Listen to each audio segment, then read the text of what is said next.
si je peux être logique dans ce que je dis, ça se déroulera la semaine du 3 mai. Donc, pouvez-vous noter ça? Je ne sais pas encore quel jour, je ne sais pas encore quelle heure. On va pas trop en demander. Et donc, du coup, pour le tuto, comment est-ce qu'il va s'organiser pour ce début de semestre? La première séance aura lieu. Bon, on va dire qu'il y a déjà une pseudo-séance qui se déroule ce soir avec Gaïa pour l'UE7 qui vous expliquait comment ça se passe avec ces fameux QROC, enfin QROC ou CROC. Enfin bref, je viens de Franche-Comté.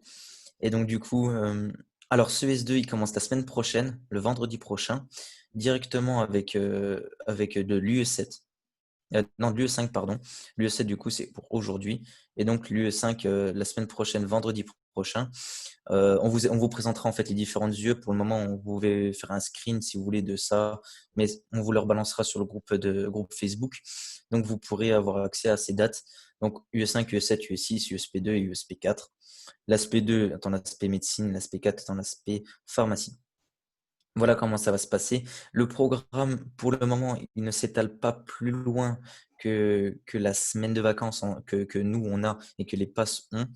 On sait que certains d'entre vous ont aussi des vacances un peu étalées dans le semestre, mais en fait, on sait pas, le programme n'a pas été fait au-delà de ce mi-février, on va dire, parce que on estime que la fac va réévaluer les conditions de travail et que peut-être les conditions de présentiel pourront changer pour qu'on puisse faire comme on l'a fait au S1, vous accueillir un petit coup pour vous mettre un petit peu dans le bain, tout ça. Parce que forcément, les écoles sont en distanciel, mais les partiels restent en présentiel. Aller chercher la logique. Mais pour le coup, voilà, on essaiera de faire en sorte de vous faire venir si on peut. Et de toute manière, on vous recommuniquera les autres séances qu'il y aura après. Les séances ne s'arrêtent pas au 19 février. Il y en aura d'autres après sur les autres SP. Enfin, on va faire en sorte que, comme au S1, vous ayez 2 séances par UE. Une, ça semble trop peu. 3, c'est trop short au niveau du temps. Mais que vous en ayez 2 pour chaque UE. Voilà. Je crois que c'était tout bon là-dessus. Puis après, je crois je vais vous toucher 2 mots avant de laisser la parole aux autres loulous. Ah bah, en vrai, s'il y a quelqu'un qui a envie de prendre la parole et de présenter un peu à partir de maintenant, il n'y a aucun souci. Vas-y, Non? gros, t'es un génie, hein, ouais. Moi, je Bon, t'écoute, hein. c'est Je co- rigole. c'est- c'est comme vous voulez. Bon, bah, je peux continuer avant de vous présenter les UE. Alors, ça aussi, c'est le nom barbare de toutes vos UE du second semestre. Au total, vous avez, on va dire, 3 grosses matières. Donc, l'UE5, l'UE6, l'UE7. Ça, c'est le pool commun que vous avez, peu importe la filière dans laquelle vous vous situez. En passe ou en PACES, vous avez de l'UE5, de l'UE6 et de l'UE7. Quoi qu'il arrive, peu importe l'aspect, la filière que vous allez choisir, peu importe. L'UE5, je me limite aux descriptions que donnent les professeurs aux matières, mais elles seront un peu plus approfondies par les tuteurs juste après. L'UE5, c'est l'organisation des appareils et systèmes, aspect morphologique et fonctionnel, un mot barbare que Jarmu pourra beaucoup mieux, beaucoup plus simplifier juste après sous format de physiologie et anatomie. L'UE6 qui est un petit peu de la pharmaco, l'UE7 de la philo ou en tout cas de la psychologie adaptée à la santé. Gaïa en parlera après. Et aussi l'UE10, la fameuse UE10 qui est la UE10 oraux. Donc, on le rappelle avec la réforme, vous allez, si vous êtes entre guillemets dans le milieu de tableau, si vous n'êtes pas grand admissible, si vous n'êtes pas hors course à cause de vos notes, mais dans le milieu de tableau, vous allez faire des oraux. Et donc, du coup, au S1, vous avez surtout beaucoup fait le même 1, qui était la préparation au projet professionnel. Et là, vous allez faire le même 2 et le même 3, notamment avec l'association du tutorat enfin, pas l'association du tutorat, mais qui a été créée cette année, qui est top là, qui va vous préparer au même 2 et au même 3, qui est l'analyse de textes scientifiques et ensuite l'analyse et la description d'une situation complexe. Euh, je si vous avez des questions par rapport à ça, je pourrais vous toucher 2 mots à la fin pour vous décrire un peu plus ce que c'est. Mais dans tous les cas, voilà, les oraux, vous allez avoir des trucs proposés par le tutorat et par les professeurs. Et ensuite, du coup, vous vous êtes rendu compte maintenant que vous avez des choix de spé à faire. L'aspect 1 maïotique, spé 2 médecine, spé 3 odonto. Odonto, c'est dentaire, si on dit un mot plus simple. L'aspect 4 pharmacie, spé 5 métier de la rééducation.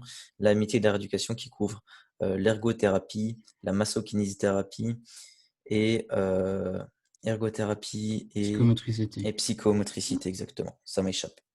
Voilà ce qu'on peut dire sur la matière du S2. Et juste après, on vous décrit un petit peu les ECTS et les coefficients. Normalement, tu peux juste passer si tu veux, Esther.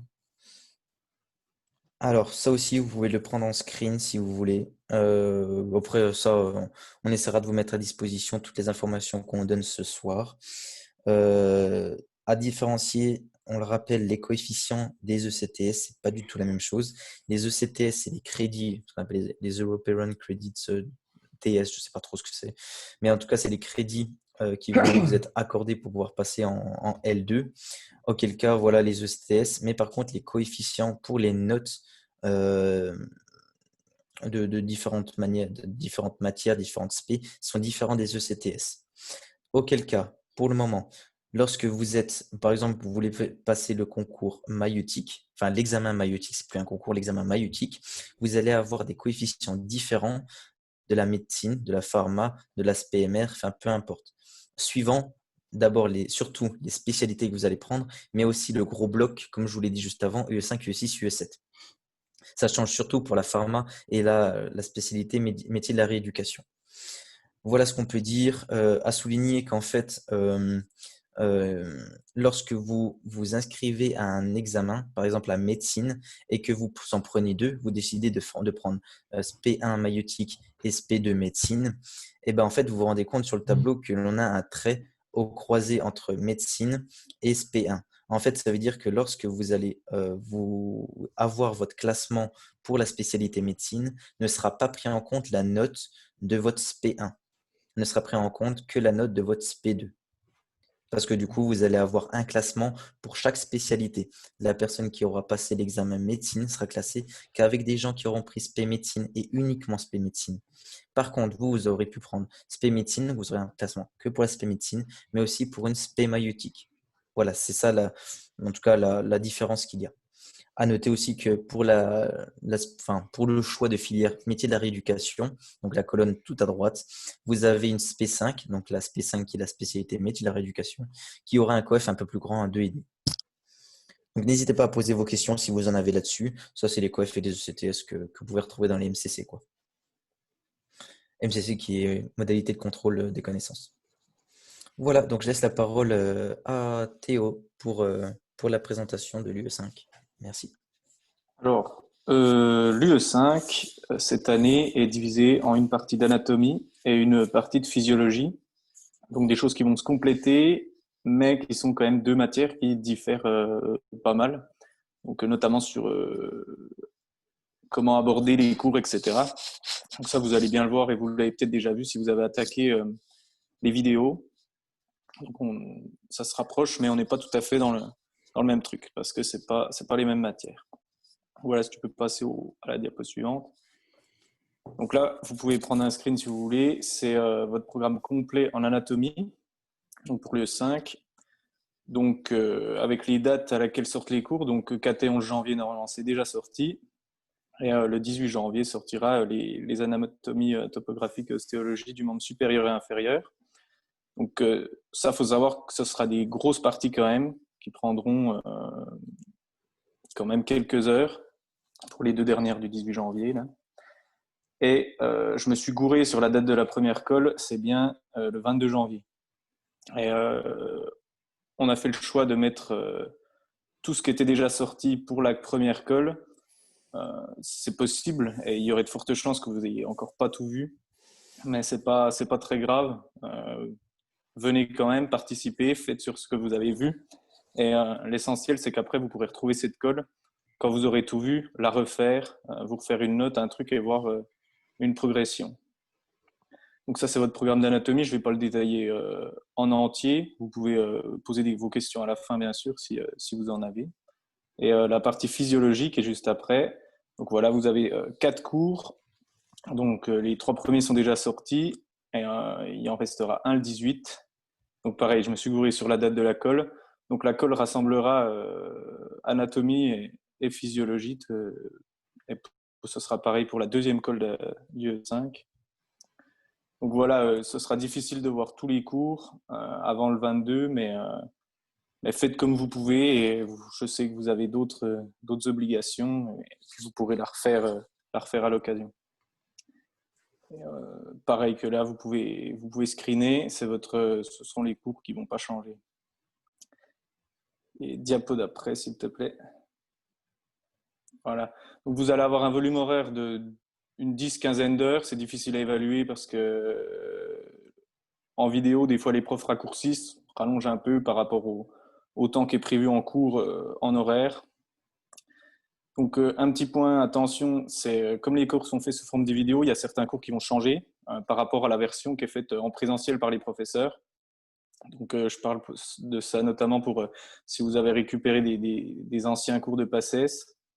Donc, il faudra bien faire gaffe aux changements et tout ça. Donc, parce que la seule chose qui compte, c'est ce que les profs disent et montrent sur leur diapo. Enfin, vous commencez à connaître, pardon. Et vous ne trouverez pas de cours de physiologie parce qu'ils sont nouveaux cette année. Et du coup, ce sera à vous de les refaire un petit peu. N'hésitez pas à vous mettre en équipe. Il y en a un qui fait un cours, l'autre qui fait un autre cours. Et puis après, vous les échangez. Ça peut faire gagner pas mal de temps parce que c'est assez long. Surtout que là, il va y avoir pas mal de cours à refaire potentiellement. Donc, c'est une matière qui peut piéger un peu l'UE5 si on la sous-estime. Quand on lit le cours, on peut se dire « ouais, c'est ok, je vois comment le corps est fait, machin ».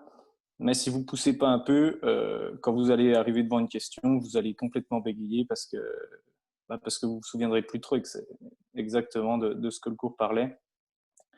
Donc, il faut la bosser, il faut être au clair là-dessus. C'est vraiment des questions, vous savez ou vous ne savez pas. Vous pourrez difficilement deviner la réponse à une question. Donc les questions au concours, elles sont accessibles. Les profs, ils n'essayent pas de vous piéger à fond et tout ça. Ils sont là plutôt pour tester si vous connaissez votre cours, mais ils ne vont pas aller chercher des petits détails à la con. Voilà, donc ça peut arriver un petit peu, mais globalement, ils testent votre connaissance. Si vous connaissez le cours, ça ira tout seul.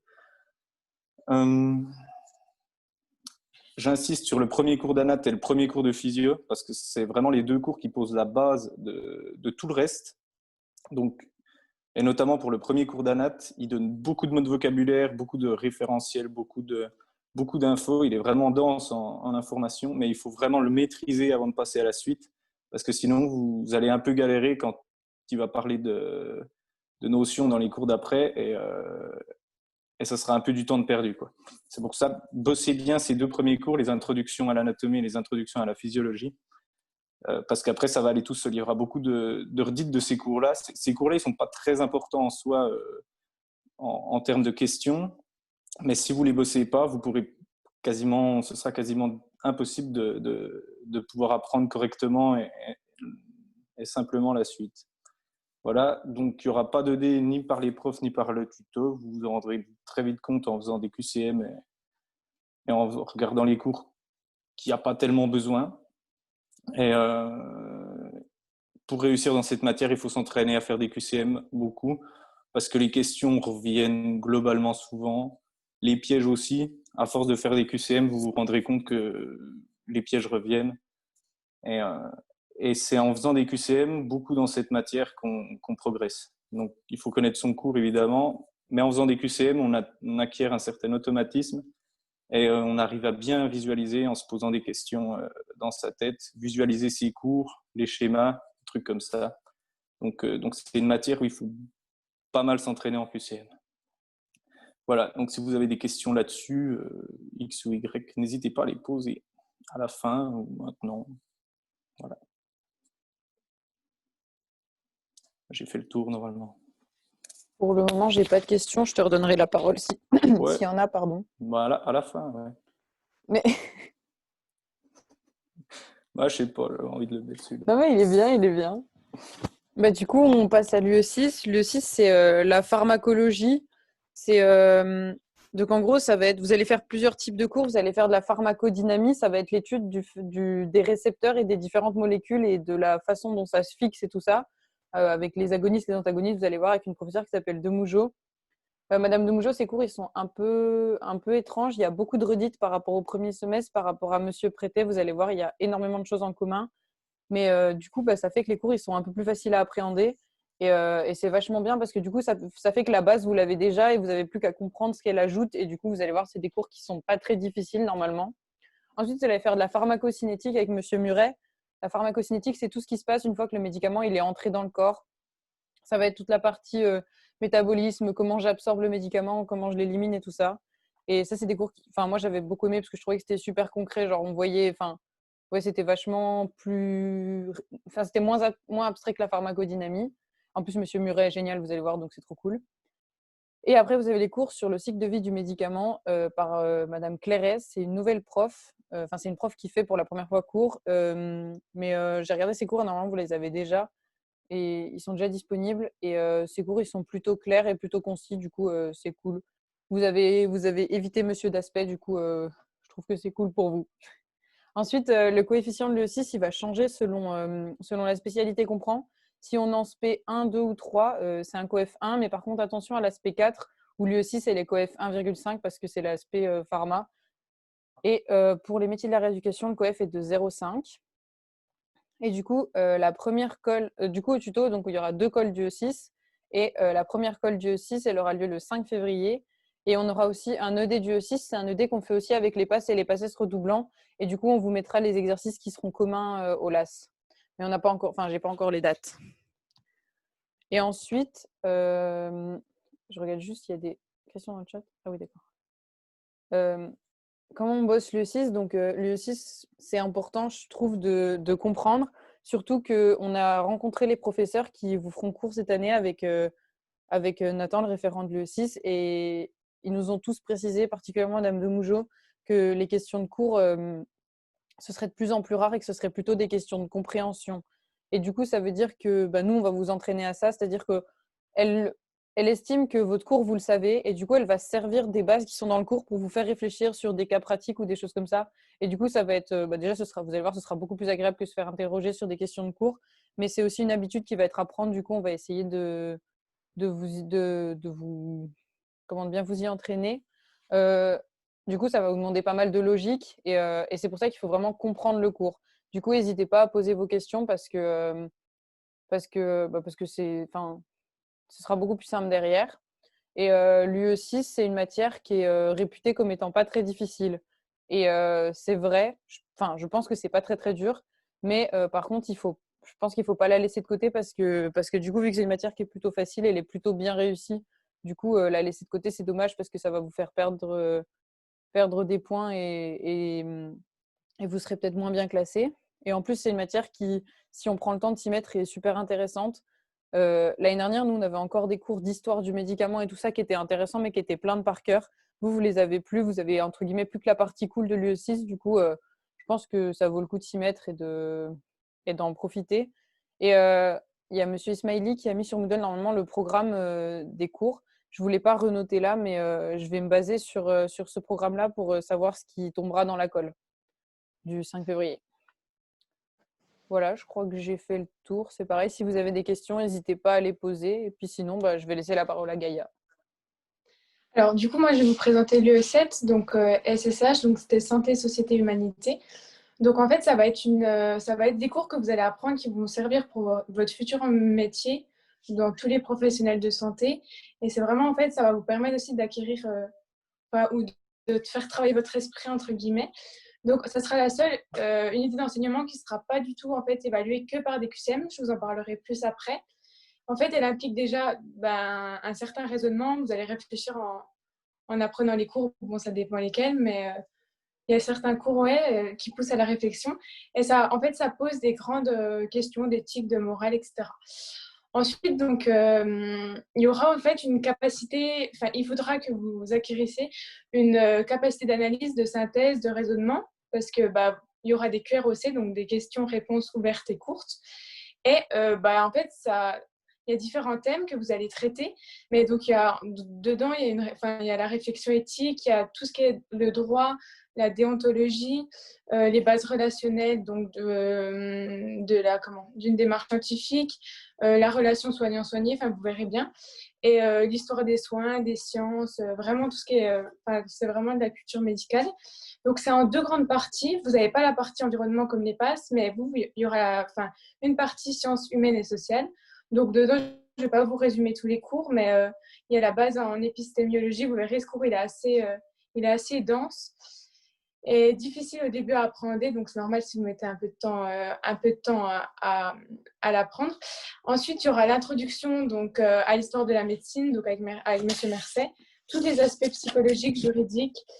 Donc tout ce qu'en fait, il y aura Madame Nesdov va vous faire, c'est la responsable de l'UE, donc elle va vous faire des cours sur la personnalité, le fonctionnement psychique, les émotions et les stratégies d'adaptation face au stress. Tout ce qui est juridique, donc avec la déontologie, l'éthique, la bioéthique, donc c'est Monsieur Traki qui vous fera ça. Tout ce qui est donc les questions éthiques, donc avec en fait des applications à des situations concrètes, donc comment appréhender la mort, la souffrance, le vieillissement. Les maladies chroniques de Madame Zimmermann, qui est un cours spécifique au LAS.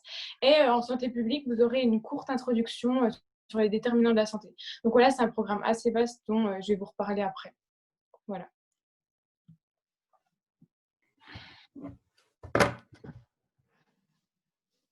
Donc ensuite, je vais vous parler un petit peu des deux premiers aspects. Alors l'aspect 1, c'est l'aspect maïeutique, ou alors sage-femme, comme pour des mots plus simples. En gros, dans cette matière, vous allez avoir une grosse prédominance d'anatomie qui sera pas mal Ça va être en commun avec d'autres spé, surtout l'aspect 2. J'y reviens juste après en vous présentant cette deuxième spécialité. Donc là, l'aspect 1, ça va vraiment être l'étude, une première approche de tout ce qui est aspect donc maternité, grossesse et gynéco, avec l'anatomie du petit bassin, qui est commun avec la spécialité de médecine. Et vous allez aussi avoir des cours plus spécialisés et plus orientés dans le domaine de la maïeutique, des cours avec tout ce qui a un rapport à la grossesse, comme je vous ai mis en exemple le liquide amniotique. Donc c'est une spé, comme toute spé, elle a un petit peu moins d'importance qu'une matière de tronc commun, mais c'est vraiment pas négligeable parce que ce sera votre plus gros COEF si vous choisissez l'aspect maïeutique pour le concours. Donc je vous ai mis environ 10 heures de CM. Comme l'a dit Jeremy au début, c'est dur de se représenter un volume horaire précis puisque tout est présenté sous forme de vidéo et qu'en plus le programme est un petit peu allégé pour les LAS. Et j'ai pas encore eu accès sur Moodle à tous vos programmes et à ce qui va sortir, donc j'ai pas pu vous mettre des choses précises. Ce que je peux vous dire, c'est qu'il n'y aura pas de dé pour cette spé. Et voilà. Donc les autres, si vous voulez rajouter un petit peu, moi je ne l'ai pas faite. S'il y en a d'entre vous qui l'a travaillé, cette spé, si vous voulez ajouter quelque chose. Non? Non, je ne l'ai pas travaillé, désolé. Pour Ouais, le moi coup, non plus. si vous voulez des témoignages de l'aspect 1, et en tout cas du métier de sage-femme, entre guillemets, de la filière maïeutique, vous pouvez aller voir les Oreos de chez nous, ils ont fait un super travail. Ils ont fait un grand bouquin sur l'orientation que je peux vous mettre en lien sur votre groupe où vous puissiez vous informer et tout. Voilà, c'est la petite intervention simple et efficace. Je rajoute un petit truc pendant qu'on y est. Si vous voulez découvrir le métier de sage-femme et toutes les autres spécialités qui sont accessibles à partir de cette année-là, il y a eu le 9 janvier une présentation par des jeunes diplômés ou étudiants bien avancés dans les études de toutes ces filières et ça va être rediffusé sur YouTube dans les jours à venir. Donc vous n'hésiterez pas à aller checker et puis si ça vous intéresse pour découvrir des métiers qu'on ne connaît pas, notamment psychomotricité. Bon, la présentation était très intéressante. Alors allez faire un tour.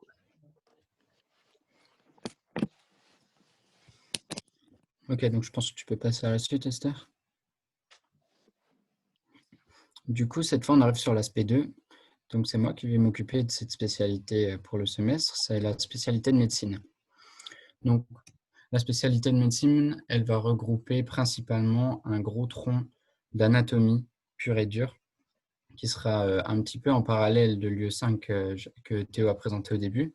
C'est de l'anatomie un petit peu plus spécialisée et c'est pour ça que je veux vraiment insister sur le fait qu'il faut maîtriser votre UE5 pour pouvoir aborder l'aspect 2 plus facilement. Jeremy a bien insisté sur le premier cours d'anatomie qui va être le cours de visualisation dans l'espace. et sur comment on va nommer les plans et les vues des organes ou des éléments du corps. Et c'est vraiment prioritaire de connaître ce cours pour pouvoir comprendre ce que vous apprendrez par la suite, parce que les profs, ils adorent vous poser des questions, j'ai mis de topographie. C'est des questions qui sont orientées vers la position des éléments les uns par rapport aux autres dans l'espace. Donc ça va vous amener à beaucoup réfléchir quand même sur vos cours. Et c'est pour ça qu'il faut impérativement que vous sachiez nommer ces positions les unes par rapport aux autres. Donc il y a beaucoup d'anatomie en SP2. Cette année, alors je ne sais pas, pour ceux qui ont récupéré les cours de PASS de l'année dernière, le programme va changer un petit peu. Tout ce qui concerne le petit bassin, le prof a changé. Donc les cours risquent de changer très fortement aussi.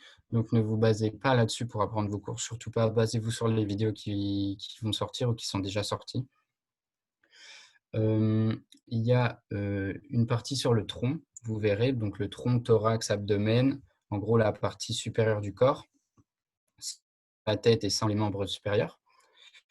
Il a été réduit de 5 à 3 parties, toujours pour ceux qui ont les cours, donc suivez bien les vidéos.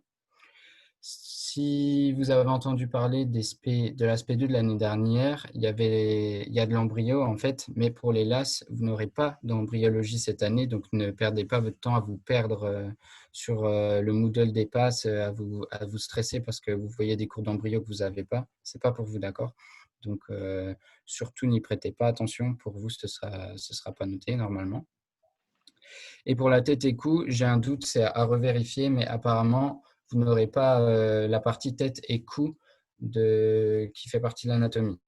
Mais à revérifier, on vous redira par la suite. Ensuite, vous aurez une autre partie qui sera plutôt centrée sur de la génétique. Ce sera de l'étude de gènes, comment on étudie les gènes, comment on transfère des gènes d'un individu à l'autre, des petites bases de thérapie génique. Puisque vous n'avez pas d'embryo, en fait, l'étude du génome va prendre une plus grosse importance que si vous étiez en passe. Donc, ce n'est vraiment pas des cours à négliger. Vous allez voir, les cours d'étude du génome, c'est des cours qui sont difficiles. C'est souvent un peu long et vraiment pas super facile à aborder. Donc, c'est pour ça que je vous dis de pas les abandonner, parce on aurait très vite tendance à se dire bah, cela c'est trop dur, je préfère bosser le reste. Mais là, puisque vous n'avez pas d'embryo pour compenser à côté, vous aurez surtout une note basée sur de l'anatomie et de l'étude du génome. Donc c'est pour ça que je vous dis de vraiment pas la négliger. Surtout faites pas cette erreur. Après, pour le volume de la matière, comme pour l'aspect 1, je vous ai mis environ 10 heures, 6 heures d'anat et 3 heures de génétique. C'est à peu près le volume horaire sur lequel je me base, que vous aurez en vidéo. Si vous avez 3 parties de tronc et un petit bassin, ça devrait vous faire 6 heures de cours à peu près. Mais encore une fois, c'est dur à évaluer en vidéo. Donc, après, on sait aussi, et vous avez fait l'expérience au premier semestre, que 5 heures de vidéo, ça équivaut à beaucoup plus d'heures de travail derrière pour reprendre les cours. Et donc, je vous conseille, et on vous le dit depuis longtemps, de travailler à plusieurs. Essayez de vous mettre en petits groupes pour pouvoir vous partager les cours, que ce soit moins lourd pour vous. Ça vous fait une charge mentale en moins et ça vous permet d'avancer plus vite. Donc, si jamais vous avez l'occasion, surtout, saisissez-la. Pareil, pour l'aspect 2, il n'y aura pas de dés. L'anatomie, ça s'y prête pas trop parce qu'en refaisant un ED, on tomberait vite dans un remake du cours. Donc, ça n'aurait pas trop d'intérêt. Et pour l'étude du génome, on n'a pas prévu de dés non plus. Voilà.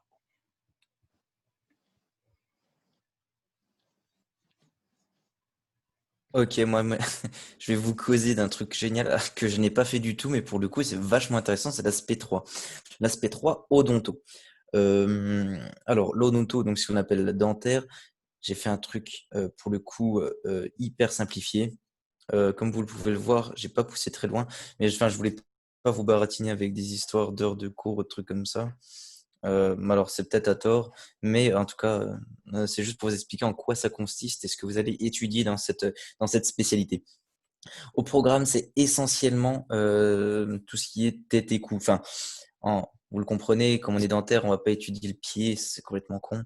Donc du coup, c'est surtout sur la mise en place, qu'on appelle l'embryologie, la mise en place de la face et de la dent.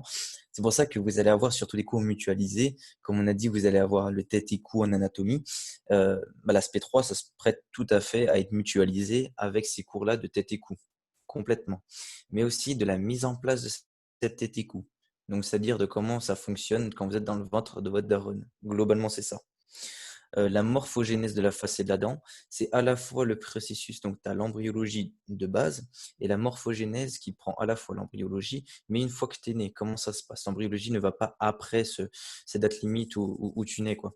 Donc, du coup, la morphogénèse, c'est comment tu mets en place, voilà, tu as les dents de lait, les dents définitives, les dents de sagesse, ce genre de choses. Enfin, vous m'avez compris.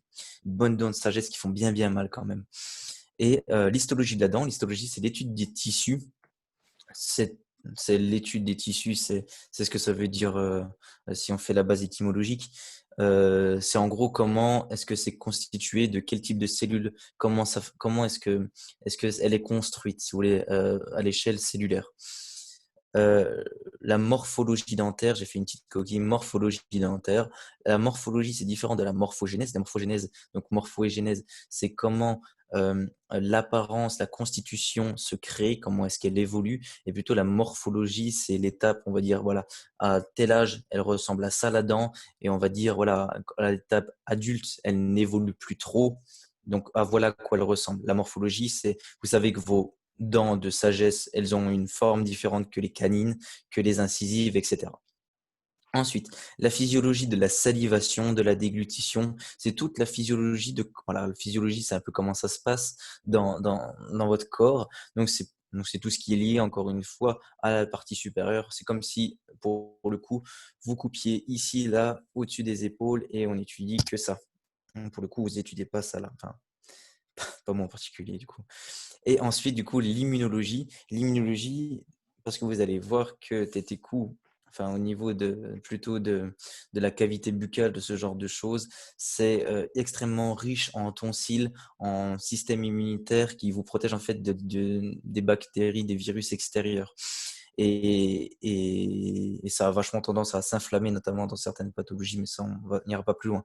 Mais c'est vachement intéressant, l'immunologie, de voir comment le système immunitaire se met en place et fonctionne. Et pour le coup, ça, c'est vraiment des trucs hyper intéressants, vraiment hyper intéressants. Mutualiser pharma, vous avez la source des médicaments. Alors ça, je ne peux pas vraiment vous en parler parce que pour le coup, je n'ai pas plus d'infos que ça. Mais vous avez un cours mutualisé avec pharma, c'est sympa à savoir. Et en plus, vous avez donc du coup mutualisé TTQ et de la bioinformatique. Voilà comment se passe l'aspect 3 au Nonto. Globalement, si on devait faire un recap, c'est une spé qui a assez peu de mutualisation en dehors de l'anatomie pour tête et cou. Elle a beaucoup de cours donc spécifiques à l'odontologie que vous ne retrouverez pas dans les autres spé. Et pour le coup, c'est une spécialité que j'ai pas faite, mais que je trouve terriblement intéressante. Même si, entre guillemets, vous ne faites pas, en tout cas, vous n'êtes pas intéressé au début par faire dentiste, chirurgien dentiste, ce genre de choses. Voilà. Je laisse la parole à Sandy pour l'aspect 4. Juste avant, j'ai une petite intervention par rapport à l'aspect 2 sur, sur le choix de plusieurs spé en même Ah, temps. pardon. J'ai zappé ma petite partie sur le fait que l'aspect 2, si vous hésitez entre plusieurs spé, elle va pouvoir être compatible. Et c'est pareil pour l'aspect 1. En fait, pour ce deuxième semestre, vous aurez plusieurs spé qui sont compatibles entre elles en termes de charge de travail et d'autres qui vont être compliquées à gérer en même temps, sauf si vous savez vraiment pas.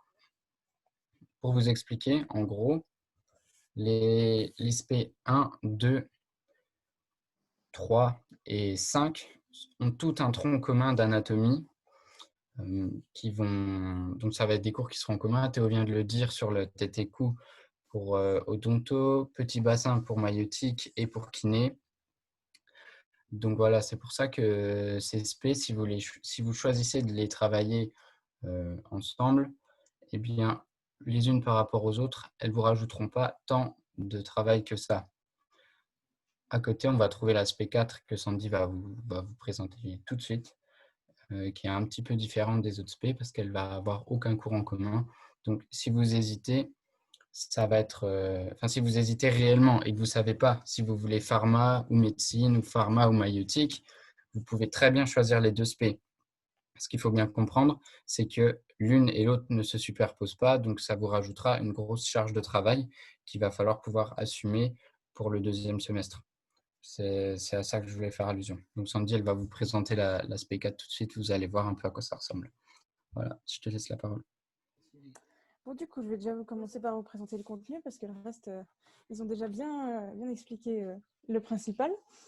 Donc, par rapport au contenu, il y a ce que vous connaissez le plus, c'est la chimie organique que vous avez eu un petit peu un avant-goût en UE1, mais ça va être pris en compte. On sait que vous n'avez pas eu grand-chose non plus. Les cours, ils vont être réadaptés. Pour l'instant, je ne vous cache pas qu'on est un petit peu dans le flou. On ne sait pas vraiment exactement qu'est-ce qu'il va y avoir, mais on a des rendez-vous avec les profs, donc ne vous inquiétez pas, ça va le faire.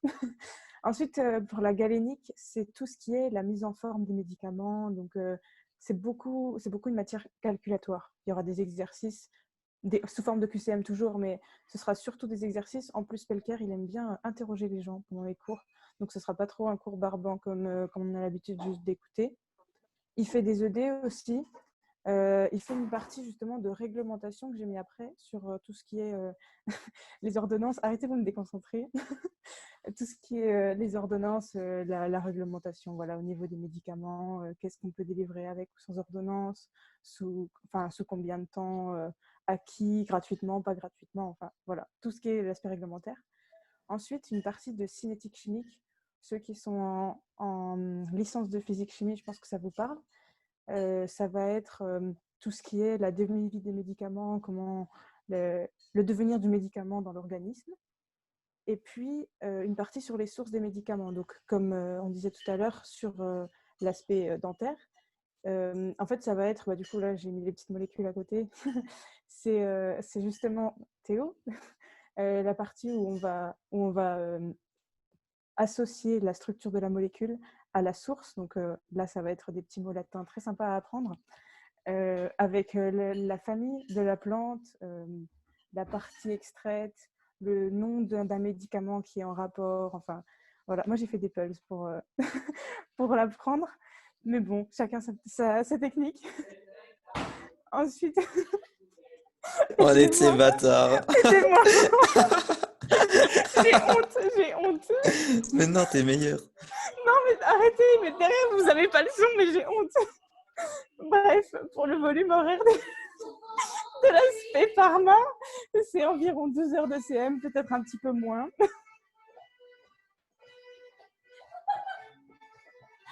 Je suis désolée. Je vous déteste. C'est pas vous. C'est environ 12 heures de CM. Arrêtez. Foutez-moi la paix. Avec 4 heures de TD, donc là, c'est beaucoup Monsieur Pelker ou alors Monsieur Cavalier en cinétique chimique. Et puis, le tutorat, on a préparé aussi 3 ED. Arrêtez, foutez-moi la paix. 3 ED, donc un en galénique, un en cinétique. Donc, la cinétique, ce sera des petits exercices différents. Enfin, il y a trois différentes formes d'exercices types où on mettra un petit peu de tout. Et puis pour le tutorga, on ne le refait pas au S2, mais il est toujours disponible sur YouTube pour ceux qui avaient un petit peu galéré en UE1, parce que les bases, elles sont quand même... en UE1, vous êtes censé avoir vu toutes les bases, donc on ne va pas vraiment revenir dessus, on va passer à un niveau supérieur, mais vous inquiétez pas, franchement, ça va le faire. Voilà, tu peux passer à la diapositive suivante, s'il te plaît.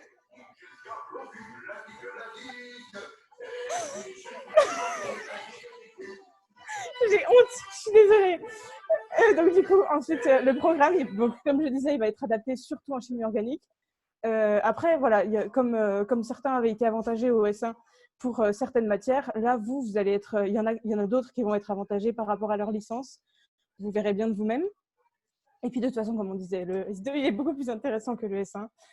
Et comme tout le monde l'a un petit peu dit aussi, l'aspect 4, elle est très difficilement cumulable avec les autres spé parce qu'il n'y a pas de cours en commun. Enfin, ça représente 4 heures de cours en commun avec le reste et c'est vraiment très peu. Donc, c'est une petite partie de génétique, mais c'est vraiment pas important. Je crois que c'est 2 questions dans le partiel, donc c'est pas la peine.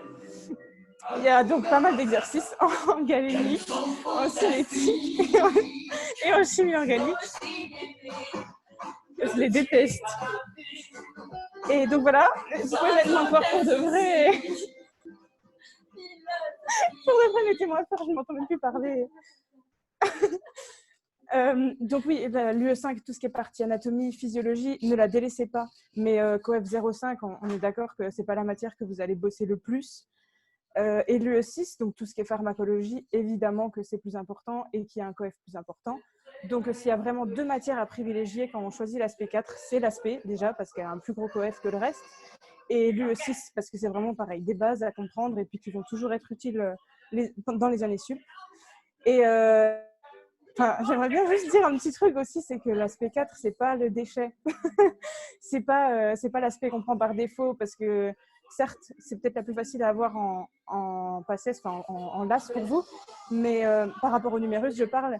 Mais par contre, les années d'après, la PH2, elle est quand même un petit peu plus soutenue niveau volume horaire que le reste.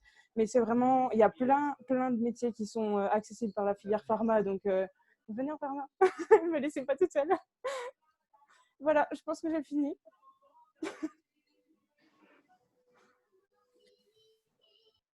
Ok, alors moi je vais vous parler de l'aspect 5. Bah, du coup, merci Sandy.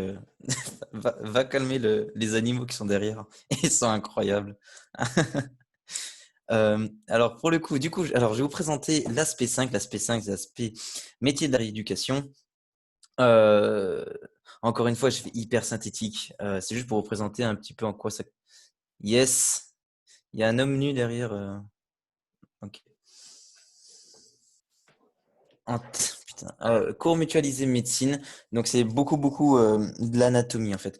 La spécialité MR, elle a tout ce qui est mutualisé, c'est tout ce qui est de l'anatomie. Donc anatomie du tronc. Donc en fait, c'est l'étude. Donc le tronc, pour rappel, c'est en dehors des membres, bras, jambes et de la tête. C'est tout ça. C'est le tronc qui est divisé en thorax et abdomen. Et du coup, vous allez étudier un petit peu l'anatomie de tout ça, à la fois la face ventrale, la face dorsale et les faces latérales. Donc, beaucoup de cours mutualisés, ça je le répète. Physiologie musculaire, en fait, ce sera surtout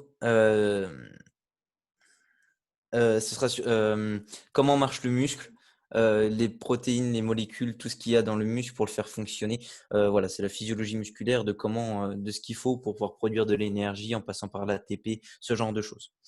La physiologie de la marche, c'est un cours super chiant. J'espère que vous ne l'aurez pas. La physiologie de la marche, c'est en gros, il y a des mecs, ils se sont dit, les mecs, on va étudier la marche et genre un pas, on va le décrire genre en 15 étapes parce que genre à un moment ta cheville elle est orientée différemment, après elle monte un peu, après genre ta jambe droite elle croise la jambe gauche, après du coup elle est plus haute que la jambe d'avant et après voilà ça te permet d'avancer. Enfin bref, j'espère que vous n'aurez pas ce cours parce qu'il est infâme. Mais par contre après vous avez l'histoire de la profession. Faut savoir que le métier de la rééducation c'est extrêmement récent au niveau de au niveau de, en tout cas du diplôme et en tout cas de la reconnaissance par l'État, je dirais, parce que c'est tout nouveau comme métier et encore aujourd'hui, tu as des médecins qui, de plus en plus, ça se fait, mais ils orientent vers les kinés, mais c'est vraiment récent ce genre de choses. Pour le coup, la kiné, c'est extrêmement récent comme métier et ça fait que évoluer. Et puis, beaucoup de médecins encore sous-estiment en fait l'utilité première de la rééducation dans un processus de rémission. Pardon. Et ensuite, introduction à la biomécanique. La biomécanique, alors ça, c'est un petit peu de l'UE3, mais vous n'aurez pas beaucoup de calculs, c'est ces histoires de force. En fait, le kiné, il va utiliser surtout les différentes forces et aussi les mécanismes de comment ça marche. En fait, lorsqu'on va mobiliser par exemple un muscle ou mobiliser une articulation, on va essayer de faire en sorte qu'elle soit mobilisée à la fois de la meilleure manière par différents muscles qui du coup jouent sur l'articulation en question et de faire les mouvements pour pouvoir rééduquer soit un muscle, soit une articulation, soit un tendon, soit différentes choses pour du coup repermettre la marche, repermettre le mouvement, le sport pour les sportifs, etc. Et donc, du coup, cette introduction à la biomécanique, il faut savoir que les kinés ne font pas des calculs H24 pour savoir, genre, qu'est-ce qu'il faut qu'ils fassent comme mouvement, etc. Mais ils utilisent du matériel, ils utilisent certaines choses, enfin, essentiellement beaucoup de matériel, des tapis de course, des systèmes de poulies pour pouvoir permettre la rééducation. Et du coup, avoir des bases de biomécanique et aussi de physiologie du corps et du musculaire, c'est la meilleure chose qu'ils puissent avoir. Et donc, du coup, pour conclure cette présentation de SP5, la SPMR ne se limite pas que à la kiné. Vous avez aussi l'ergothérapie et la psychomote. Encore une fois, je vous propose de vous renseigner là-dessus. Ce n'est pas la même chose que kiné. Ces métiers-là, c'est totalement différent dans des milieux, dans des cadres différents, avec des objectifs différents. Le kiné ne va pas faire la même chose que l'ergo, etc. Donc, renseignez-vous si ça vous intéresse. Et pour le coup, à titre personnel, j'avais fait cette UE-là. Maintenant, je suis en médecine, mais j'avais fait cette UE-là de spé kiné. Et c'est un truc qui est extrêmement plaisant parce que ce n'est pas compliqué. C'est une UE qui te pousse à être curieux, à te renseigner, à étudier la chose parce que c'est des notions nouvelles, des nouvelles choses, mais pas seulement parce que tu dois apprendre le truc et que tu dois être contraint parce que tu as des questions qui sont posées dessus. Auquel cas, là, l'aspect 5, c'est vraiment être curieux et du coup apprendre des choses que vraiment plus poussées, comme toutes les SP, dans le métier de la rééducation. Donc, je t'invite, même si tu ne sais pas vraiment dans quel SP tu veux te diriger, de étudier différents cours qu'il y a dans cette UE pour pouvoir te faire une idée la plus proche possible du métier.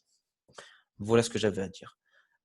Et puis maintenant, du coup, c'est Gaïa qui va présenter un petit peu. Ça va prendre un certain temps, mais c'est un truc super. Elle vous a préparé un super truc. Elle fait du chouette boulot sur l'UE7. À toi la parole, Gaïa, je te laisse.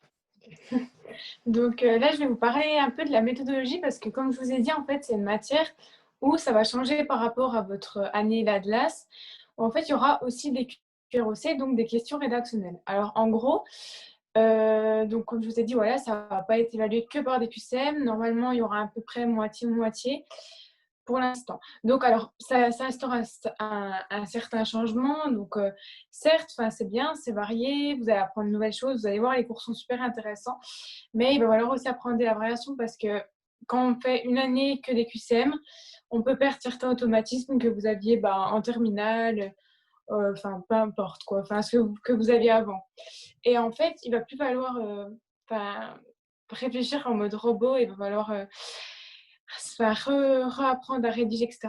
Donc, en fait, l'UE7, c'est en fait une matière où le programme est très, très divers en fait en soi parce que il y a des cours, les cours sont quand même assez longs et ça parle de plein de choses différentes. Et aussi, c'est en fait, en plus de ça, c'est divers aussi des autres UE. Donc, certes, vos révisions, vous verrez, elles seront un peu moins monotones, elles seront différentes.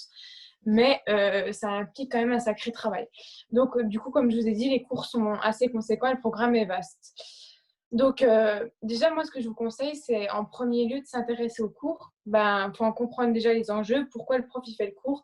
Parce que ça va être, en fait, comme je vous ai dit dans la première partie, ça va être hyper important par rapport à votre métier futur. C'est super important. Il va falloir en fait comprendre pourquoi le prof, par exemple, vous allez voir, il y a des cours c'est plus facile que d'autres, mais en fait, il va falloir comprendre le fil du cours. Il y a souvent les profs, ils vont faire dans un ordre bien précis et puis ça va vous aider en fait à retenir le cours vu qu'il y a des QROC, etc. Donc, et le plan du prof, je vous conseille aussi de bien y faire attention. Et voilà, ça va vous permettre d'assimiler en fait au mieux le cours et dans le temps en fait, parce que quand même le deuxième semestre est aussi assez long en temps, comme un semestre entier en fait. Et du coup, vu que les cours en fait sont très conséquents, il va falloir en fait surtout apprendre le cours, assimiler le cours, mais voilà, pas que dans une semaine après, faut essayer que ça s'ancre, quoi. Donc, il va falloir vraiment être assez bien organisé. Je vais vous donner 2-3 petits conseils que qui m'ont servi. Donc, apprendre très bien le cours parce qu'il y a une notion, vraiment une connaissance. Là, les profs vont certes évaluer la forme de votre cœur ossé, si c'est bien rédigé, etc. Mais ce qu'ils attendent surtout de vous, c'est les mots-clés, c'est les bons mots et de bien, en fait, que faut toujours se mettre à la place de votre correcteur. Et vous, si vous feriez un cours à quelqu'un, donc ça serait qu'il le comprenne déjà. Et ça serait, ils vont attendre des mots-clés spéciaux, etc. Donc, ça va falloir vraiment très bien comprendre le cours et pas le comprendre de la globalité, mais aussi le comprendre plus en profondeur. Donc, bien observer le diaporama. Soit il y a des cours qui seront très clairs et il y en a d'autres qui, comme l'épistémologie, je veux dire, qui seront en fait plus... ça sera plus à vous de faire les liens entre les parties. Donc, essayez de revoir les cours assez souvent, essayez de tout voir, d'essayer de voir les cours, je veux dire, sans faire d'impasse. Et même s'il y a des cours qui vous plairont moins que d'autres, vu que le programme est vaste, essayez quand même de pas faire d'impasse et d'essayer d'aller à l'examen et être serein parce que vous aurez appris tous les cours pour arriver au même niveau de compréhension. Voilà. Donc, pour bien préparer votre examen, vous enlevez un stress. Il y a aussi la possibilité, en fait, ce qui est bien avec le E7, c'est que vous allez voir, je ne sais pas si vous avez déjà regardé les cours, mais vous pouvez vous entraîner vous-même. Il y a des cours comme l'histoire de la médecine, par exemple, où il y a vraiment des sous-parties qui seront... où, par exemple, vous pourrez essayer de faire plusieurs techniques que je vais vous dire pour essayer de ressortir le plus d'éléments. Et c'est pas comme des exercices de physique ou autre. Enfin, je veux dire, vous pouvez vraiment vous entraîner vous-même. Donc, il y a les QCM du Drive qui seront, comme vous avez eu au premier semestre, qui sont disponibles après à trier avec les programmes PASS, puisque vous avez moins de cours qu'eux. Et aussi, on va mettre en place des sujets hebdomadaires. Ce sera une QROC par semaine. Et vous pourrez vous entraîner chez vous. Voilà. Donc, les modalités d'évaluation. Donc, alors, ce sera une épreuve de 20 minutes environ. 20 minutes, je veux dire pourquoi environ, je ne sais pas. Et du coup, ça sera des QCM et des QROC, comme je vous ai dit. Donc, c'est en fait une question qui sera en fait assez quand même précise. Enfin, les profs ne vont pas vous interroger sur une grande partie complète, mais ça sera quand même une partie rédactionnelle. Donc, voilà, donc, ça sera comme ça à l'examen. Et au tutorat, les séances ne dureront pas 20 minutes, mais on sera dans le même type d'évaluation avec des QCM et des QROC. Alors voilà, le sujet hebdomadaire, vous verrez, ça sera communiqué soit sur Instagram, Facebook, sur le groupe, on verra, mais dans tous les cas, vous pourrez vous entraîner. Et alors, ce sera des sujets quand même ciblés, donc du coup, la nécessité de connaître les mots-clés, son cours efficacement surtout, évaluer sur le fond, donc les idées, le vocabulaire approprié, et la forme, donc l'orthographe, si c'est bourré de fautes d'orthographe, ça sera moins valorisé. La synthèse, ça va être très synthétique parce que les QROC, ça ne sera pas non plus une rédaction comme vous aviez l'habitude de faire en philo, etc. Donc, il faudra vraiment que les phrases soient courtes, mais bien ciblées, vraiment en fait répondre de manière efficace. Et du coup, l'aspect de votre copie, mais en soi, ça ne sera pas une rédaction très longue, mais il faudra des petits trucs, faire des alinéas, des mots de liaison, etc. Faudra essayer quand même que ça soit concis. Donc, au brouillon, moi, je vous conseille de... Après, voilà, vos épreuves, vous, sont quand même très, très courtes, on ne va pas se mentir. Donc, si vous avez le temps, quand même, ce qui est bien pour vous organiser et pour organiser votre réponse au mieux possible, c'est quand même de mettre les mots-clés si ça peut vous aider. Après, ça dépend. Je ne serai pas dans votre situation, mais si vous voyez que vous n'avez pas le temps, ne le faites pas. Mais je pense que ça peut quand même vous aider. Donc, voilà, c'est quand même ce qui est le plus important, c'est surtout le fond, donc les connaissances. Et utiliser les bons mots, ça aussi, c'est super important. Vous verrez les synonymes, etc. Et il y a beaucoup de définitions à connaître, mais il faut les apprendre. Enfin, je vous conseille de les apprendre quand même assez, pas être à l'à peu près, essayer quand même d'être précis, quoi. Donc, la forme, ça consiste donc l'orthographe, la syntaxe. Donc, essayez quand même, je vous conseille de vous relire, hein, parce que on fait plein de fautes d'inattention. L'aspect de la copie, la linéale, la propreté générale. Être synthétique, donc ça, c'est l'enjeu de la QROC, on ne va pas se mentir. Va falloir être vraiment synthétique et vraiment assimiler les mots-clés. Donc, la rédaction, donc utiliser des mots de liaison dans la limite du possible, hein, c'est-à-dire que ça sera quand même des réponses assez courtes à apporter, donc 6, 7, 8 lignes. Donc, les mots de liaison, je ne vous dis pas d'en mettre à toutes les phrases, mais essayez que la lecture, pour le correcteur, soit plus fluide. Pour structurer vos idées, utiliser les bons mots de liaison, être plus agréable à lire, se mettre à la place du correcteur, toujours vous dire, moi, qu'est-ce que je préférerais lire. Donc, ne pas abréger les mots, voilà. Être neutre, moi je ne vous conseille pas d'utiliser plein de couleurs sur votre copie, surligner, à faire attention aux traces de crayon de papier, être propre et efficace. Le matériel nécessaire, par contre, vous allez peut-être pas avoir besoin que de marqueurs, mais des stylos que vous pouvez utiliser même plusieurs couleurs quand vous effectuez votre mise en page de brouillon, des règles, et vous pouvez utiliser du blanc, contrairement au QCM standard.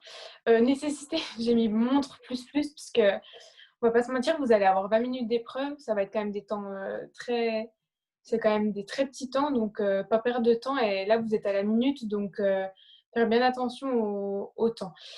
Même en fait, on nous avait donné le conseil l'année dernière de en fait, lire le sujet au début en fait, de l'épreuve pour en fait, quand vous commencez vos QCM, vous pouvez en fait réfléchir en même temps à la question rédactionnelle et mettre des mots-clés au fur et à mesure sur votre brouillon. Moi, je sais que je l'avais fait au concours, ça m'avait bien aidé. Et du coup, voilà, votre cerveau travaille. J'étais un peu bluffée, mais voilà. Et j'y croyais pas au début, mais en vrai, c'est vrai.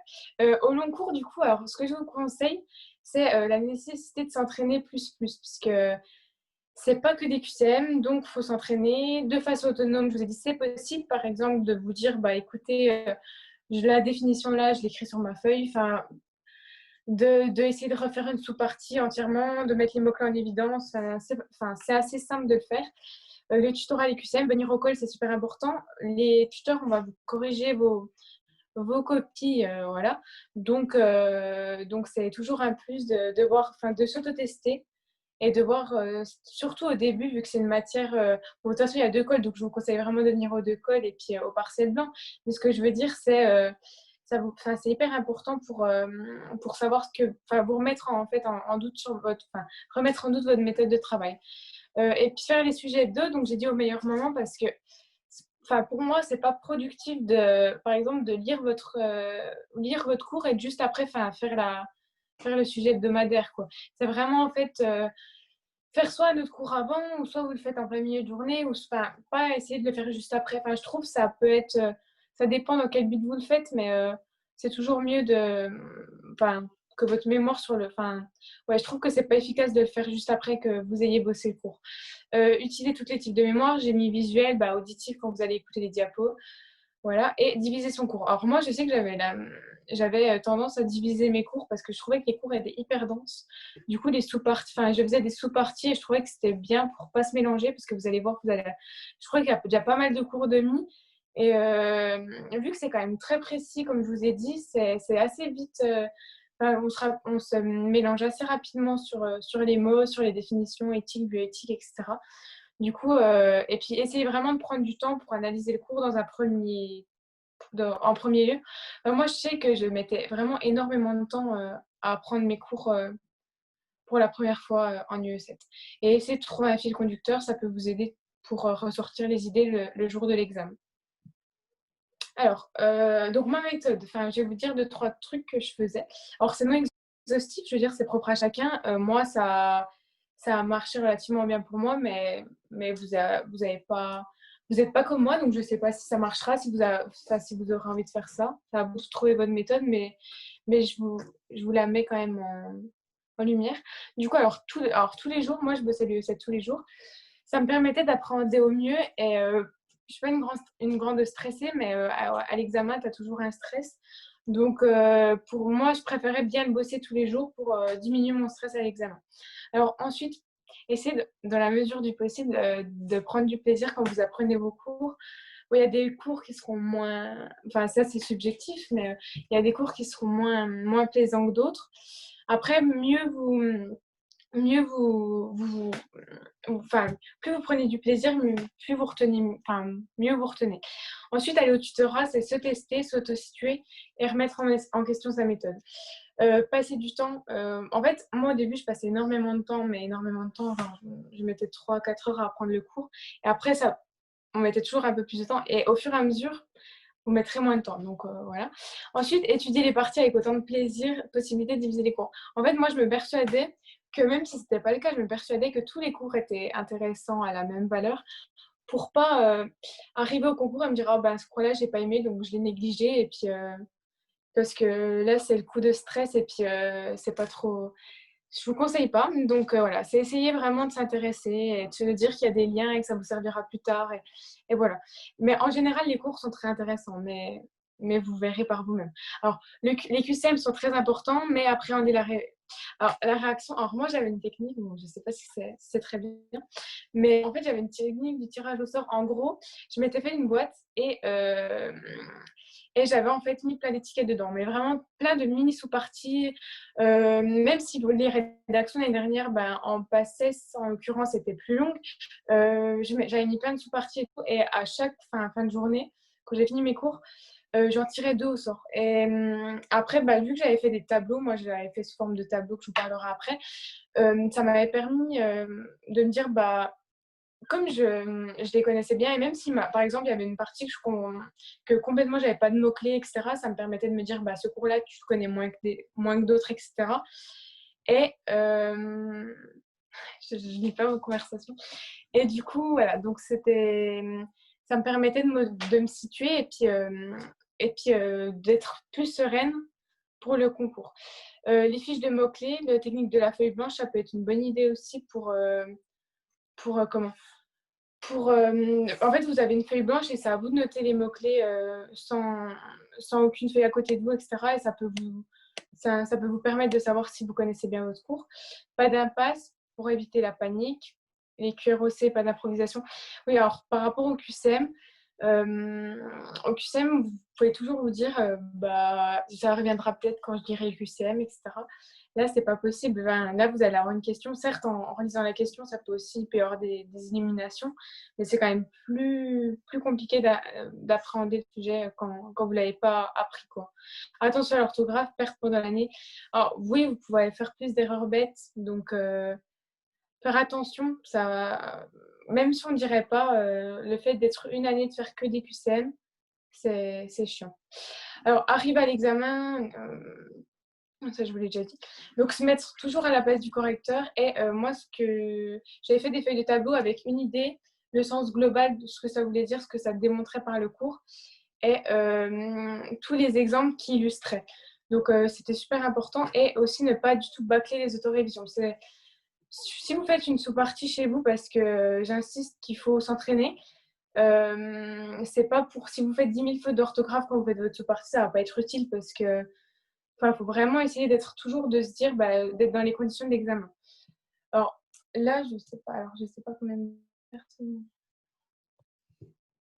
Donc oui. Alors, j'avais préparé un sujet que on avait l'habitude de faire ça en passe. En 10 minutes d'autonomie, il fallait que vous répondiez à cette question et après on faisait une correction. Après, je ne sais pas si vous avez déjà fait ce cours-là, vu que c'était Ismaili dans vos programmes, il avait mis l'introduction de la médecine en premier lieu.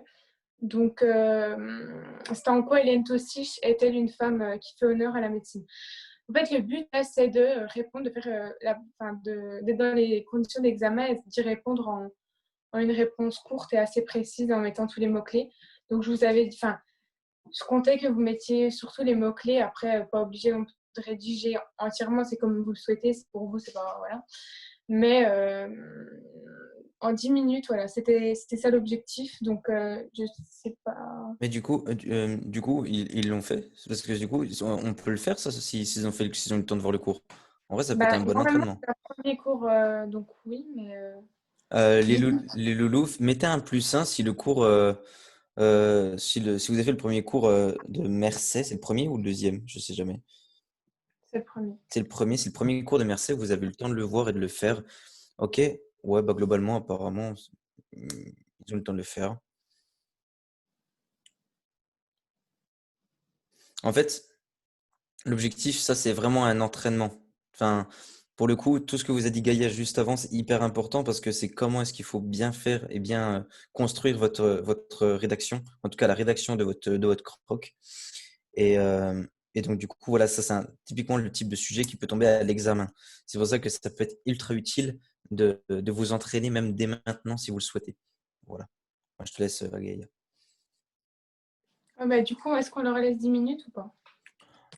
Du coup, on peut proposer 10 minutes à ceux qui souhaitent le faire. Les autres, si vous n'avez pas encore commencé à bosser dessus, faites travailler sur un autre cours si vous le souhaitez. Mais Je pense que ça peut être pas mal de laisser le temps Après, j'ai lu votre conversation, ça peut certes paraître redondant ce que je dis, mais en soi, c'est ce qui fera la différence au partiel, quoi. Donc, les profs sont des correcteurs, donc c'est super important. Enfin, faut pas. Bah, Enfin, ouais. l'US7, c'est la matière la plus compliquée dans le sens où la correction des crocs, comme des rédactions avant, ça se fait selon une grille, mais il y a vachement de subjectivité des rédacteurs, enfin des correcteurs, pardon. Donc au final, tous les petits tips qu'on vous donne et des suggestions qu'on vous apporte, c'est ça qui va faire la différence à la fin entre une bonne copie et une très bonne copie. C'est ultra utile de pouvoir écoutez tout ce que Gaïa vous dit ou tout ce que l'on vous propose comme solution, parce que nous, on est passé par là et puis on sait ce que les profs attendent. Donc, du coup, on peut vous proposer 10 minutes à partir de maintenant. Voilà, il est 11, on dit à 21. À 21, on revient tous ensemble dessus. Enfin, on reste ici. À 21, on réactive tous nos micros. Comme ça, vous pouvez voilà, lister, faire les mots-clés du cours que vous avez en tête. Et après, on se fait une petite correction vite fait avec Gaïa. On se fait ça? Gaïa, t'es Ouais, chaud? ouais, c'est bon. Eh ben, parfait, nickel.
Ok, moi j'ai 21 à l'heure. Je pense qu'on peut reprendre juste vite fait pour corriger pour ceux qui ont pu faire l'exercice. Gaïa, si tu veux. Juste un petit mot. Les mecs, on a passé le chat en général, donc chacun peut communiquer avec tout le monde. Juste, on essaie de rester poli et d'être respectueux. Parce qu'après, après, on est d'accord, c'est chiant de vous couper tout chat entre vous. Mais pour le coup, essayez de rester poli. Vas-y, Gaïa. Donc alors, du coup, voilà, donc la question c'était en quoi Hélène Tossich est-elle une femme faisant honneur à la médecine? Donc Monsieur Mercier vous a fait un cours, il vous a présenté les déshonneurs, les honneurs, etc. et dont les femmes. Et du coup, c'était un grand exemple. Donc, alors, j'ai essayé de faire une correction du coup en 6-7 lignes. Normalement, ça tient ça sur votre feuille. Je l'avais fait sur une feuille à 4. Donc, j'avais mis. Alors, Hélène Tossich est une des premières donc, femmes pédiatres américaines, ainsi qu'une grande spécialiste des malformations cardiaques. Elle a découvert la tétralogie de Fallot, qui associe 4 anomalies, dans laquelle l'artère pulmonaire est rétrécie. On observe également une communication interventriculaire et le sang artérien n'est plus oxygéné. On l'appelle la maladie des enfants bleus car la cyanose donc s'aggrave progressivement. Elle imagine qu'un shunt permettrait donc au sang de gagner les poumons pour y être oxygéné et elle va persuader le chirurgien Alfred Blalock d'aider ses enfants. Cette opération donc salvatrice pourra les guérir. Elle a donc été une des premières femmes à révolutionner l'histoire de la médecine.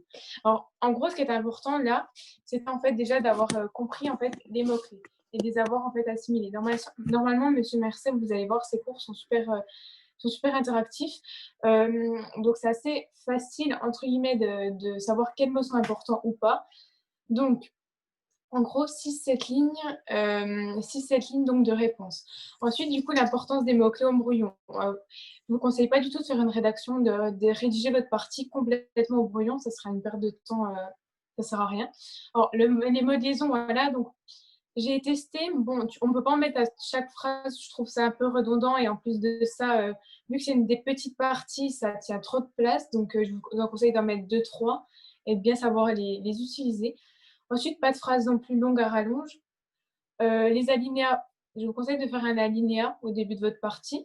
Faire attention à l'orthographe, utiliser les bons mots et essayer de trouver un fil conducteur pour organiser quand vous allez réciter vos cours ainsi que votre brouillon et que ça ait un sens, quoi. C'est ce que je pouvais vous donner comme conseil. Donc voilà.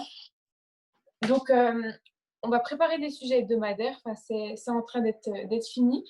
Donc, comme ça, vous en aurez une à chaque semaine et il y aura la correction de mise sur le drive.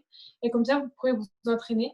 Donc, moi, là, c'est redondant, certes, mais il faut s'entraîner. Sinon, vous allez pas, ça va être à l'examen, vous n'allez pas vous en sortir. Donc, je vous conseille de vous entraîner et de vous entraîner. Et croyez en vous, c'est important. Et dans tous les cas, vous allez y arriver. Voilà, c'est tout ce que je pouvais vous dire. Après, si vous avez des questions, n'hésitez pas. Donc, voilà. En tout cas, moi, j'ai terminé. Parfait. Bah, du coup, les loulous, si vous voulez utiliser votre parole, vous pouvez lever la main et puis on vous donnera la parole pour poser vos questions. Ça peut être sur l'UE7 comme sur n'importe quelle autre question qui concerne l'US2. Si vous avez des choses à nous faire remonter, n'hésitez pas, quoi. Je crois que tu as une main levée, Esther.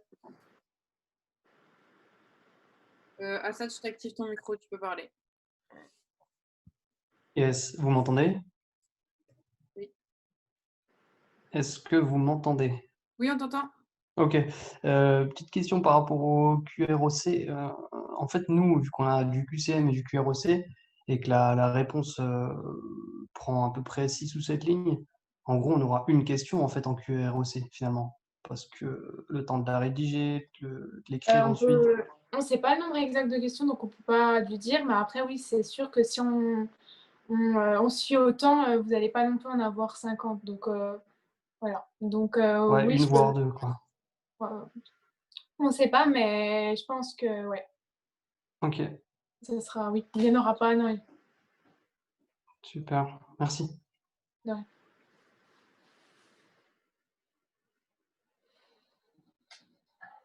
Ouais. Est-ce que vous avez d'autres questions ou si votre micro marche pas ou vous n'avez pas envie d'intervenir à l'oral, vous pouvez poser vos questions à Esther vite fait, comme ça on peut y répondre. J'en ai une, je vais la lire à haute voix et on Ouais. va y répondre. Donc, est-ce que vous savez si on va avoir un classement avec les déciles des majeurs compris dedans pour le S1? Je peux répondre? Oui, j'ai Que du coup, du coup, j'ai eu le professeur Feujas au téléphone. Euh, les classements, ils sont censés paraître. Donc pour les passes, c'est le même souci avec les mineurs, du coup. En fait, le gros souci qu'ils ont actuellement, c'est de pouvoir combiner les notes de toutes les majeures avec celles de la mineure santé. Celle de la mineure santé, elle existe déjà, mais la difficulté, c'est de pouvoir la coupler avec votre majeure. Et bah, c'est c'est la lenteur de la fac qui fait que, bah, en fait, c'est super chiant. Et du coup, pour revenir à la question, Esther, est-ce que c'est que par rapport à la mineure santé ou pas? Ben, je pense. Non, avec les déciles des majeurs comprises dedans. Ouais, donc en fait, pour la mineure santé, en fait, pour le moment, ça devrait pas trop poser de soucis, mais même les passes, ils ont des soucis avec les déciles parce que, bah, en fait, ceux qui ne sont pas classés par décile, ils sont direct au rattrapage, mais en fait, comme chaque mineur, enfin, comme chaque autre faculté, ou chaque autre UFR n'a pas encore divulgué ou envoyé les notes à UFR santé, ils n'ont pas encore pu faire, pop un classement avec tout qui est pris en compte. Donc auquel cas, ça va être créé, donc vous l'aurez et j'en suis conscient, ça serait hyper important de l'avoir pour le choix de vos spé. Donc vous inquiétez pas, normalement ça devrait arriver. Hem, voilà, c'est la réponse que je peux vous apporter et voilà. Donc c'est pareil pour le Donc classement sans majeur. Je redemande, parce que c'est une question qui a été reposée.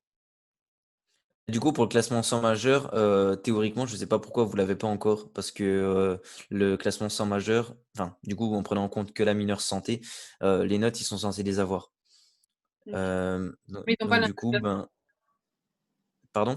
ils ont pas le classement, c'est tout. Enfin, ils ont chacun leurs notes, mais Oui, en fait, c'est ce qui s'est passé exactement avec les passes avant qu'on réclame un classement pour les passes et du coup, bah, ça va se passer de la même façon. Vous avez vos notes, mais on va demander un classement pour que vous puissiez vous situer par rapport aux autres, on est d'accord? et ensuite, la colle de demain, est-ce qu'elle est à nouveau sur Zoom? Oui. La colle de demain? La colle demain, pardon. Ah oui, j'ai vu sur le programme, on a écrit que la présentation de l'UE7, ce qu'on fait actuellement là, présentation du S2, elle est le 14-01 alors que c'est aujourd'hui. Il faut qu'on modifie ça. Oui. Ah oui, exact. Non, oui. En fait, la séance 0, c'était la méthodo d'aujourd'hui, en fait. Et du coup, la première séance du E5, c'est le vendredi prochain, pas vendredi 13-4, pas vendredi 15, soit vendredi 22, du coup. Ensuite, est-ce que l'examen a été bien réussi dans l'ensemble? Combien de gens ont la moyenne? J'ai ma note, mais aucune autre info, donc c'est difficile de se situer.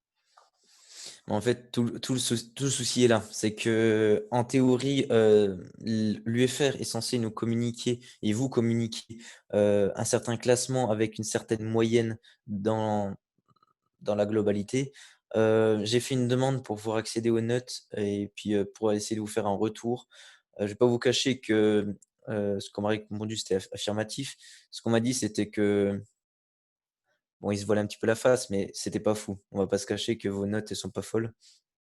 Que que votre moyenne, elle est en dessous de la moyenne générale, et que pour le coup, ce qu'on craignait et ce qui est vérifié aujourd'hui, c'est que vous êtes très peu à être présents, alors que pour des réunions de présentation du S1, pour des réunions d'information, les FAQ, tout ça, vous étiez quand même une bonne cinquantaine minimum.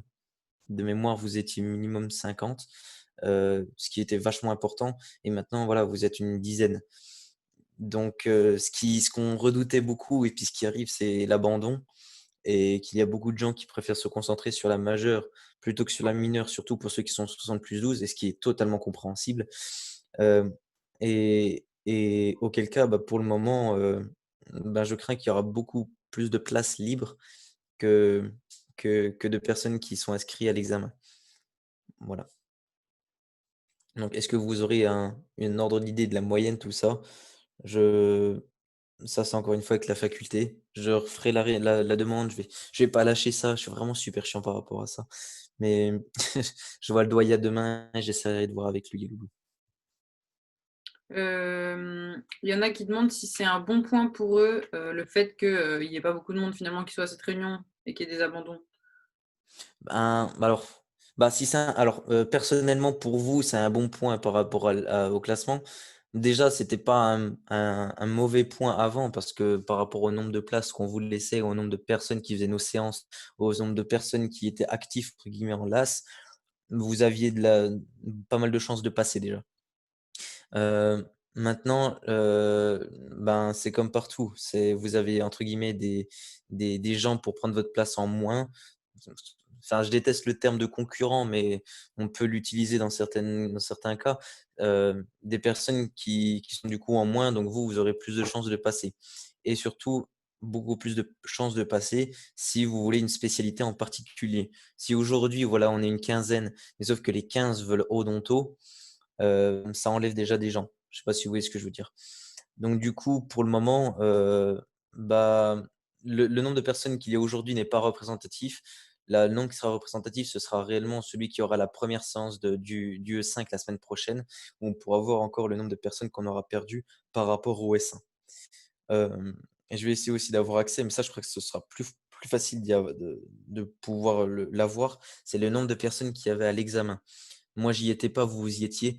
Je ne sais pas si vous êtes c'est bizarre de se compter mutuellement, mais si vous avez à peu près, en tête un chiffre comme ça en tête, si vous étiez, beaucoup à l'examen ou pas beaucoup au contraire, n'hésitez pas à le dire à Esther, parce Euh, que Il y en auquel a cas ça nous qui avaient intéresse. 180 personnes à l'examen. 104 ouais, mais ça fait déjà pas mal, ça fait déjà pas mal de personnes.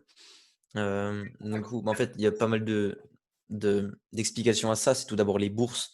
On sait qu'il y a beaucoup de boursiers, donc du coup, bah, c'est normal d'aller à l'examen pour pouvoir garder ces bourses. Et puis aussi, ben, vous étiez quand même une soixantaine minimum à nos séances, avec la communication qu'on a pu faire autour de nous pour que vous puissiez nous connaître et puis faire nos exercices. Vous étiez quand même une bonne soixantaine. Donc après, il y avait tous les gens qui nous connaissaient pas qui sont rajoutés. Mais ouais, 180, c'est un bon chiffre. Bon, après, est-ce que c'est vraiment 180 personnes qui veulent encore la LAS? C'est la Qui ont question. travaillé. Alors, j'ai plein de questions. Ouais. Donc, d'abord, il y en a qui demandent donc, si le groupe qui passe est inférieur aux places disponibles dans une LAS, il suffit juste donc d'avoir au-dessus de 10 pour passer en P2 en gros. À l'heure actuelle? Ouais. Ouais. À l'heure actuelle, tu valides. Enfin, encore une fois, le chiffre qu'on a aujourd'hui, c'est pas représentatif, mais s'il change pas par rapport à notre première séance, oui, tu valides, tu as ta P2. Ensuite, du coup, là, ils seront grand admissibles, ils iront pas à l'oral. Exactement. Voilà. Et ensuite, sur quoi sera la colle du E5? Je peux remontrer la diapo, c'est sur les 4 premiers cours, je crois, si j'ai bien retenu. J'arrive. Plus les 3 premiers de physio. Ah oui, ok. Les 4 premiers d'anat et les 3 premiers de physio. Voilà. Mais comme je l'ai dit, ce sera très difficile d'avoir fait tous les cours d'ici là. Si vous l'avez fait, ben, tant mieux, et ça fera un bon entraînement. Et si vous ne l'avez pas fait, ben, venez quand même et faites sur ce que vous avez appris. Puis vous referez cette colle plus tard ben, pour vous réentraîner, puis vous verrez votre progression par rapport à tout ça. Exactement. Je me suis bien gouré sur la date, hein, c'est 18 janvier. C'est 22 janvier, pardon, pas le 18. Ensuite, on va donner la parole à Marie qui n'arrive pas à lever la main, mais qui veut parler. Je t'active ton micro, ok? Voilà, c'est bon, tu peux y aller. Salut, vous m'entendez bien? Ouais. Oui, ça marche. Alors, donc moi, mes grandes questions, c'est toujours le 48 plus 12. Comment valider mon année? C'est pour le moment, je ne l'ai pas. Donc, j'ai pas eu la moyenne. Et déjà, ma première question, c'est comment est-ce qu'on calcule notre moyenne générale avec les 5 notes qu'on a? Est-ce qu'on met tout coef 1 ou on met les coefs de notre SP? Alors, OS1, il faut que tu mettes tous les coefs par rapport aux matières. Mais ça, on vous les avait communiqués, je crois, les coefs.